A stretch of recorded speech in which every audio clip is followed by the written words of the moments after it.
All right. So these just got done cooking, but basically set your temp here. And in my case, I just went down to this button down here, the air fryer button. So that's what I was gonna do. I have these little pizza rolls. And then you set your timer,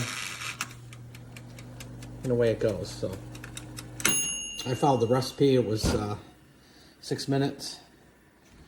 And let's see what they look like here. I have to put on, grab a hot glove here.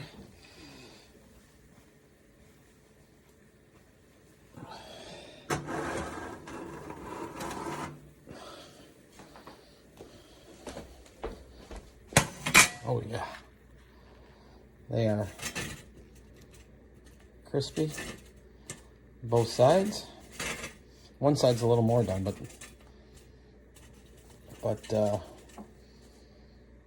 it did the job. Clean, quick, easy. And underneath, or it was, it's barely warm, so it's countertop safe.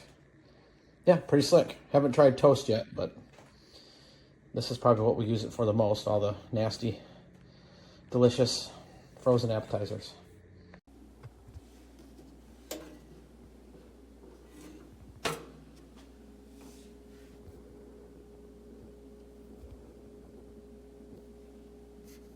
We have fryer right here, toaster over here.